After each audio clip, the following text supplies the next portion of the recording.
Bom dia para quem está assistindo no bom dia, boa noite para quem assiste à noite, boa tarde para quem está assistindo boa tarde, na tarde. Meu nome é Pedro Limeira e eu vim aqui falar para vocês um pouquinho sobre como uma forma de conversar pode contribuir para um ambiente universitário mais saudável.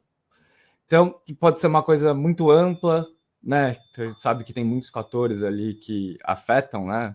O que seria, né, um nível de saúde dentro do ambiente universitário, mas a gente vai pegar essa brecha. Então eu vou começar aqui, já me apresento, falo um pouco mais sobre mim,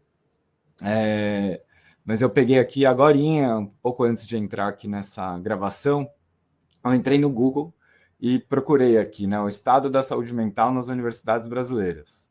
E eu achei aqui as 3 primeiras coisas que apareceram para mim, lógico, sabemos dos nossos algoritmos, né, tudo que tem aqui, mas estudos com estudantes universitários registram sintomas de estresse, ansiedade e depressão.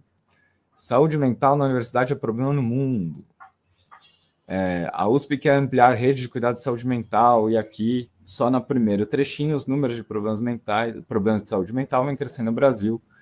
E, enfim, então, parece que essa é uma questão, né, e por mais que a gente concorde ou não, né, aparentemente está aí, tá um discurso que está acontecendo, né, por mais que a gente tenha ou não evidências, né, do que exatamente está acontecendo, tem, né, existe essa questão. E sabemos que tivemos um pós-pandemia, né, em um monte de questões globais, né, que afetam a saúde mental, ou, né, em geral, mas considerando que a universidade é um submundo, né, um sub-eixo, né, da nossa realidade, parece fazer sentido. Então, querendo, né, também colocar um pouco mais essa nossa conversa aqui hoje dentro desse contexto, né? Parece que tem algo aí. E, para me apresentar, olhando para isso, assim, essa foto eu gosto muito dela, que ela fala de um trabalho que eu fiz lá no Pará, e que eu acho que exemplifica bem o que eu faço e que o meu trabalho basicamente é colocar as pessoas juntas para conversar e chegar em acordos, né? Então, dentro de vários contextos, esse específico era um trabalho que eu fiz no Pará, né, para uma cidade que tinha muito conflito, né, no geral, entre sociedade civil, as empresas, né, tem grandes mineradoras e grandes empresas de transformação lá, o próprio governo. E o meu trabalho lá era conseguir construir sobre as questões da água, então, né, de saneamento básico e tal, facilitar e conduzir essa mesa de diálogo sobre essas questões, né? E eu gosto muito dessa foto porque essa moça aqui, ela era da Agência Nacional de Água, né, reguladora, né, do Serviço de Água lá do Pará. E eu não sei se vocês estão vendo esse papelzinho aqui que está aqui no chão. Era um ofício que ela chegou para lá para dizer que a gente não podia se reunir, né? E a gente tinha pessoas da concessionária, né, de águas da cidade, representantes de algumas comunidades e tal.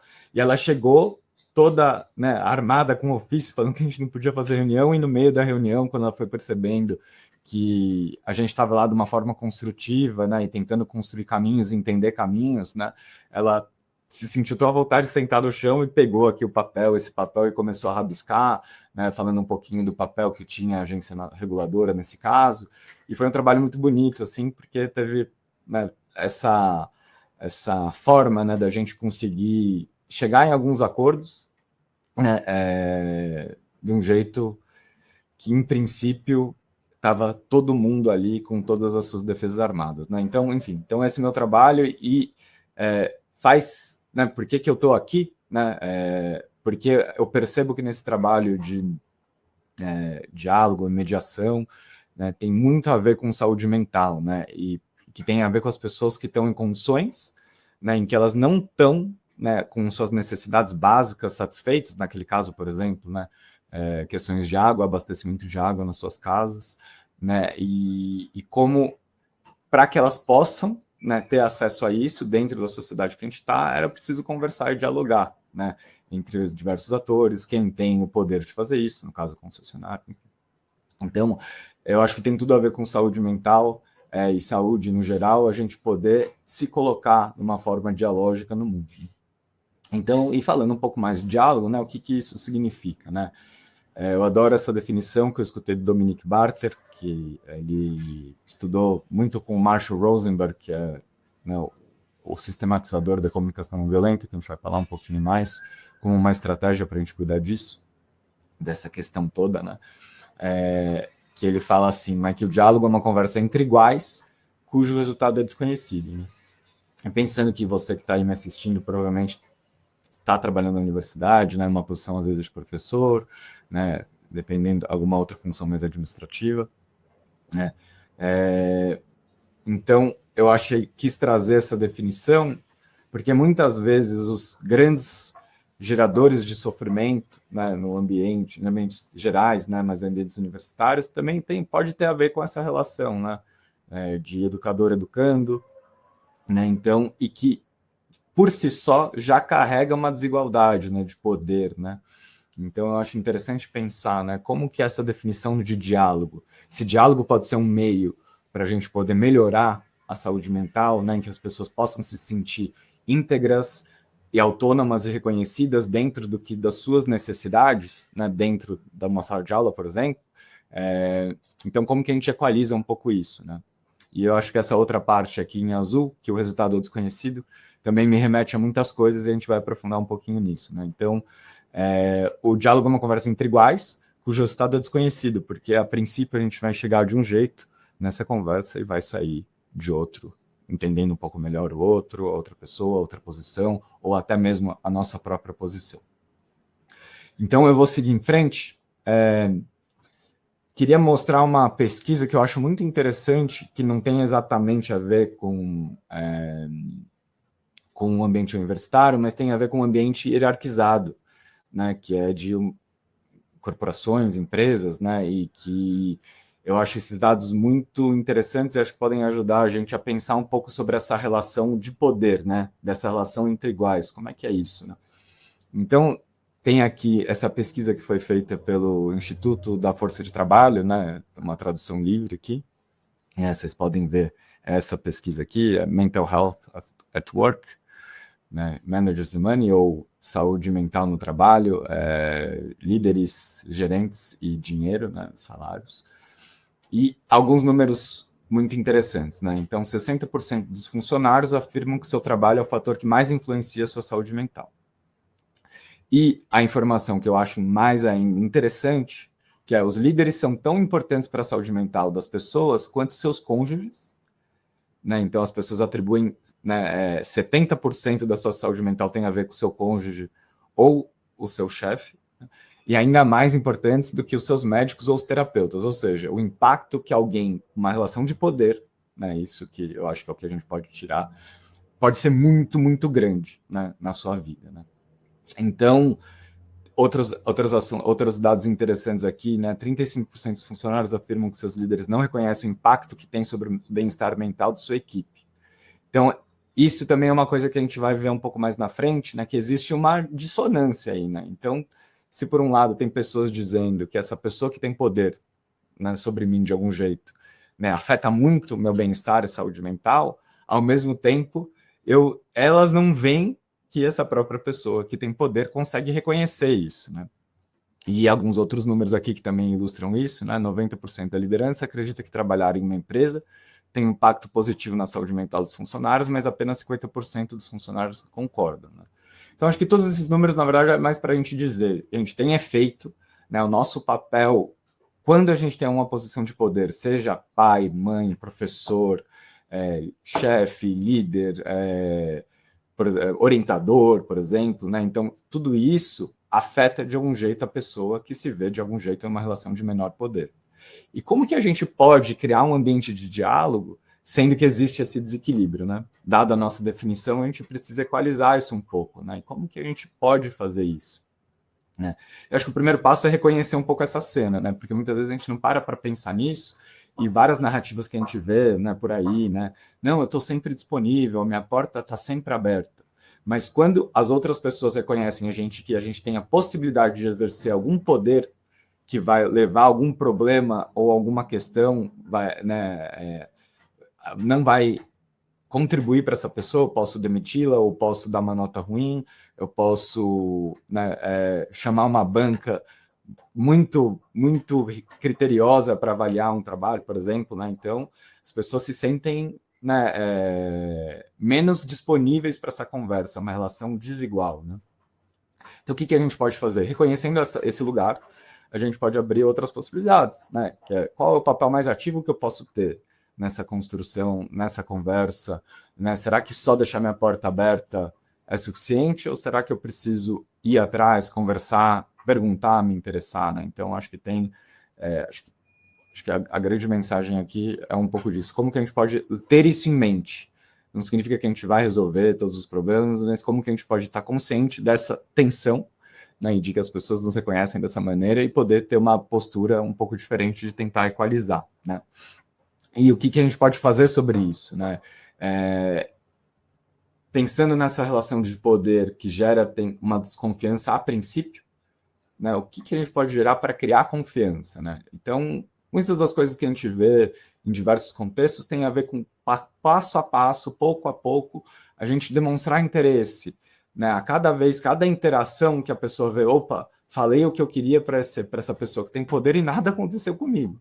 Opa, que bom, vamos continuar. Então pode ser desde conversas mais informais, de perguntar como a pessoa está no geral na vida, né? De falar assim, nossa, fulano, você tirou, né, tirou 10, né, na prova passada, na seguinte você tirou 8, né? Tá tudo bem, você tá tudo certo, eu só notei isso, sem crise, tá tudo certo, eu acho que tá tudo bem, né? Mas estou aqui disponível, enfim, a gente sabe que o tempo de um professora é bem limitado, né? Então, mas como que a gente pode achar talvez algumas ilhas, né, de diferença aí para poder tornar, né, as pessoas poderem criar um pouco mais de confiança, né? Isso pode abrir espaço para um diálogo. Voltando aqui para a nossa definição, então a gente falou um pouquinho dessa parte desses equilíbrios e desequilíbrios, né? E eu queria falar um pouquinho do resultado desconhecido, porque eu acho que essa talvez seja a grande coisa quando a gente vê problemas, conflitos, como é difícil da gente poder casar perspectivas, né? Então, tem a ver com a gente poder assumir essa incerteza a princípio, né? Então, eu não sei onde a gente precisa chegar com essa conversa, né? Eu não sei nem exatamente o que você está querendo, e às vezes nem o que eu mesmo estou querendo, né? Então, vamos partir desse princípio e como que isso pode ajudar a gente a caminhar junto, né? Dar as mãos frente a esse desconhecido. Queria trazer aqui, né, pensando sobre essa perspectiva do desconhecido, o Rafael Echeverria, que é um pesquisador, né, da escuta, ele tem alguns livros sobre um filósofo, sobre filosofia da linguagem, né, e como a linguagem, que é a forma com que a gente se comunica, tem um efeito enorme, né, na forma com que a gente consegue chegar a bons acordos, né, depende muito do quanto que a gente consegue se entender, né. Então, ele fala um pouco da escuta, né, dessa escuta. A escuta, na medida que é uma interpretação que fazemos do que o outro diz, sempre será uma aproximação, mais ou menos certeira, do que o orador tenta expressar. Mas nunca será mais que uma aproximação. Isso implica, portanto, que sempre haverá uma brecha entre orador e ouvinte. Então eu queria fazer um convite para você que está ouvindo, para partir desse pressuposto. Existe um paradigma de comunicação e linguagem de que o fato da gente compartilhar um idioma ou uma forma de falar, né, parece que por princípio, o significado está na palavra, né? Mas, na verdade, o significado está dentro da pessoa que escuta, né? E tem, enfim, né, um monte de gente que estuda isso, um biólogo que é uma referência nesse jeito de pensar e ver o fenômeno da comunicação é o Humberto Maturana, um biólogo chileno. Vocês podem procurar e se quiserem se aprofundar mais nisso, mas o convite agora é para a gente partir dessa perspectiva de que vai haver sempre, né? Eu estou limitado pelo meu corpo, a minha compreensão está limitada pelo meu corpo, pelo meu repertório, por tudo. Então, como que a gente pode levar isso em consideração e evitar, né? Pô, a pessoa sabe aquilo que eu estou falando, né? Será que ela entendeu mesmo? Será que eu consegui colocar, né? Então, como que a gente pode mudar um pouco essa perspectiva de ter menos certezas para um bom diálogo, né? E uma coisa que eu gosto, eu adoro essa frase, porque ela me ajuda a lembrar desse outro slide, que é quem fala, fala, quem escuta, escuta. São fenômenos, né, que são distintos e que, por isso que a gente sempre tem que pensar nessa brecha. e como que a gente lida com ela, né? Como que a gente pode lidar com essa brecha que é inevitável e dada, né? E a gente tem uma possível resposta, tem a ver com o Marshall, que eu comentei mais cedo, né? Foi com quem o Dominique estudou, tem aquela frase daquela definição de diálogo, que fala da comunicação não violenta, que dá para falar um monte, acho que esse aqui é mais uma perspectiva para dar para vocês umas coisas muito básicas para vocês poderem ir atrás depois, mas ela não tem a ver com ser fofinho ou falar de um jeito passivo. Na verdade, é uma comunicação que ela busca conectar as pessoas, como que a gente pode reduzir, né, um diálogo a uma conversa entre iguais, como que a gente se aproxima para se tornar cada vez mais igual e, portanto, ter a possibilidade de construir alguma coisa junto, esse resultado desconhecido junto, né? Então, e a gente vai muito por essa via da linguagem, né? E tem muitas formas, né, gente? Não quero dizer que apenas com o jeito que a gente fala a gente vai gerar transformações impressionantes, mas ela é um caminho para iniciar, para a gente começar a tomar mais consciência daquilo que é mais importante para nós e, portanto, poder criar novos arranjos institucionais, muitas vezes, políticas públicas que estejam mais a serviço de cuidar do que é importante, uma vez que a gente tome consciência do que é importante, porque muitas vezes essa é a parte difícil. Então, em um primeiro lugar, ela é uma linguagem que convida a assumir a responsabilidade pela minha forma de ver do mundo. Então, pensando naquela brecha de comunicação em que eu estou em mim, você está em você, né? Então, como que eu posso assumir o jeito que eu vejo antes de poder pressupor qualquer coisa, né, do que você vê, que é normalmente o que a gente faz e que gera muito ruído nas comunicações. E, por outro lado, a linguagem convida a fortalecer a curiosidade sobre a forma de ver o mundo de outras pessoas, né? Então, ao mesmo tempo que eu assumo a minha, eu me torno curioso, né, para poder entender qual que é a sua. E muitas vezes é difícil entender a minha própria, e que muitas vezes a gente, não é à toa que os psicólogos existem para, né, que os amigos e os familiares, as pessoas que ajudam a gente a se ver, né, porque muitas vezes a gente não consegue, não dá conta. Então é uma linguagem que ajuda a fazer isso e pensa num aspecto muito linguístico. E o jeito que ela faz, e eu gosto muito disso, eu sou formado inicialmente em economia, e eu gosto bastante de coisas exatas, né? Então ele propõe um processo de tentar linearizar um pouco um processo que é bem caótico, né? Do jeito que pode ser, né? E na experiência concreta, né, de poder pensar sobre isso e falar, talvez mais parecido com isso, a gente percebe que nem sempre funciona muito bem, porque as pessoas isso gera estranheza nas pessoas, mas que é um jeito muito bom de a gente poder tomar consciência do que está acontecendo, quais são os conflitos que estão gerando e que, por consequência, podem gerar, né, questões de saúde mental ou questões de desconfortos e conflitos na sala de aula, por exemplo, né? Então, ele separa esse processo do que acontece, de como que a gente forma a linguagem em conversa, a partir desses 4 elementos aqui, né? Então, que é a observação, que é o que está acontecendo que nos afeta, o sentimento, que é como que eu me sinto em relação ao que eu observo, as necessidades, e aqui é um conceito super importante, que é assim, o que são os valores, desejos que estão por trás dos sentimentos, que são as coisas que de fato importam, né? O que é aquilo que eu estou precisando, e vou dar uns exemplos aqui para ficar mais nítido. E por fim, né, um último elemento que seria um pedido, né? O que são as ações concretas que a gente pode pedir para suprir nossas necessidades que não estão atendidas, né, de algum jeito. Então, que aí a gente entra nessa parte de poder reduzir a brecha. Então, a gente vai tentando balizar, né, criar um repertório linguístico daquilo que está dentro de mim, né, e que pode ajudar também você a compreender o que está dentro de você. Então, vou dar um exemplo clássico assim do que temos, que é atrasos, né? Então, o que você pode dizer, né? Que uma pessoa combinou comigo às 10 horas e chegou às 10h30. Né? Eu me senti aflito e agoniado com isso. Porque, para mim, o que era importante, eu precisava de respeito e compromisso com a nossa próxima reunião com a nossa líder. Né? Então, fiquei muito aflito porque eu falei, a gente tinha que decidir coisas juntos. E uma coisa que eu posso pedir para essa pessoa, que é assim, dado que, né, você que se atrasou, você poderia, por favor, ligar para a nossa líder e pedir para remarcar a reunião das 11? Né? Porque a gente tinha que resolver as coisas antes. Então, isso é um exemplo. Né? Por outro lado, a mesma observação. Nesse outro exemplo aqui, o colega combinou comigo às 10 e chegou às 10h30. Né? De outra situação, eu me sinto aliviado, porque eu precisava de mais tempo para terminar uma apresentação com qualidade. É um pedido que eu posso fazer, no caso, o próprio atraso da pessoa supriu a minha necessidade de mais tempo para eu poder terminar meu trabalho, mas eu posso ainda pedir para a pessoa, já que eu estou preocupado com a qualidade da minha apresentação, você pode me contar o que você achou aqui no tempinho que você tem? Enfim, então, o que eu quero dizer com isso? Assim, a mesma situação, a depender do que é importante para você naquele momento, pode gerar um jeito completamente, radicalmente diferente de lidar. E quando você pensa isso numa articulação com outras pessoas, em temas mais complexos, isso pode explodir.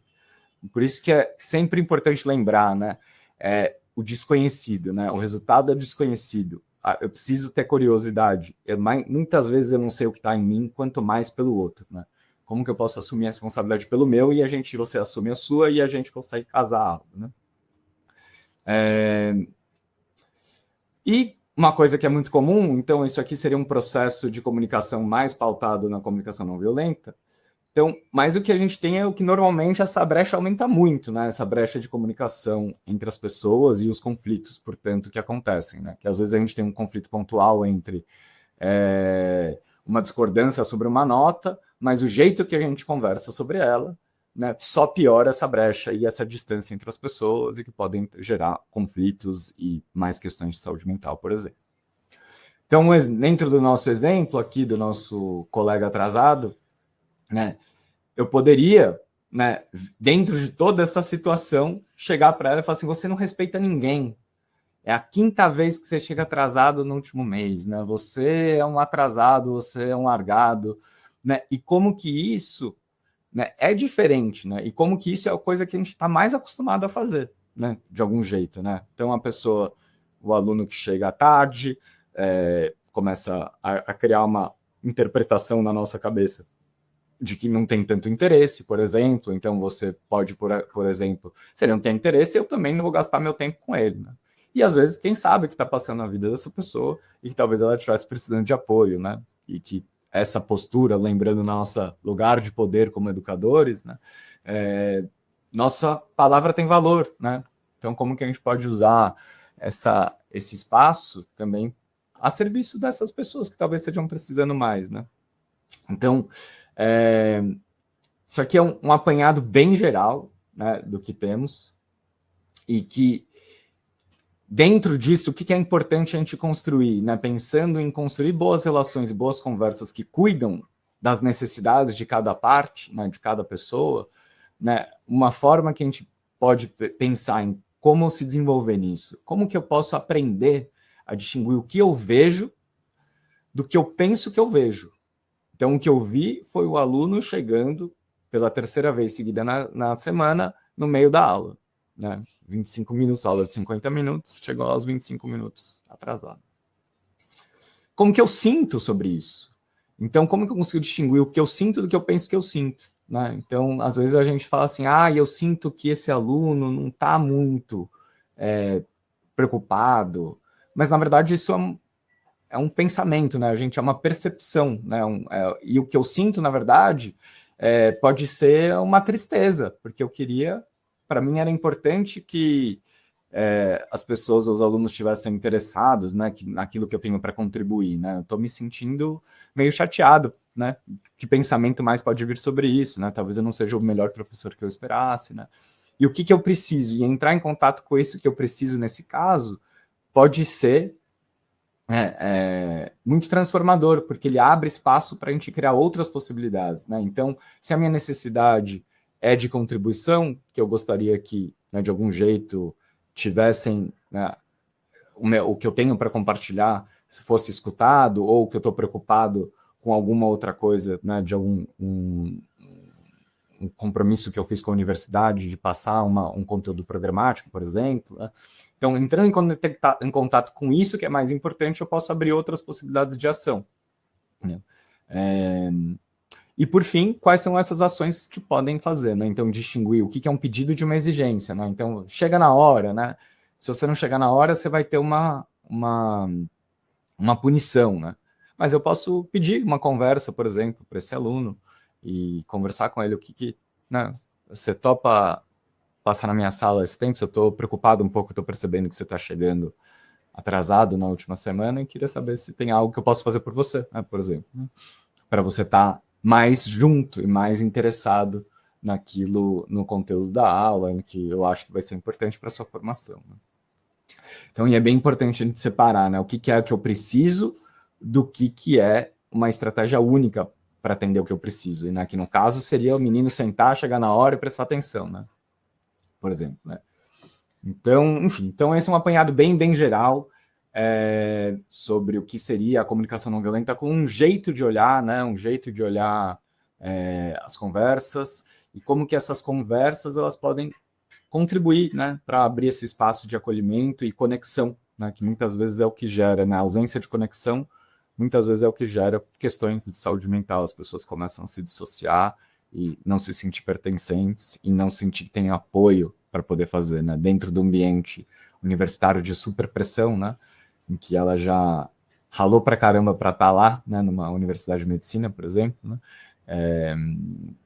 como que a gente pode ir criando esses espaços, esses oásis, essas ilhas de acolhimento e que pode ajudar, né, a gente, principalmente esse jeito aqui de olhar para as coisas ajuda a gente a pensar sobre o que eu estou precisando e que estou projetando no outro, né, sobre o que é esse aluno largado, mas na verdade o que eu estava querendo era mais que o grupo como um todo tivesse preocupado com essas questões que são importantes, que eu julgo importante para a prática, né?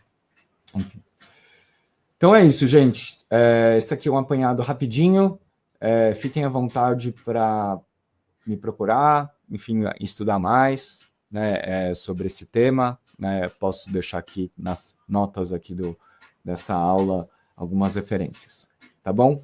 Então, muito obrigado pela atenção de vocês e vamos junto. Tem muito trabalho pela frente. Um abraço.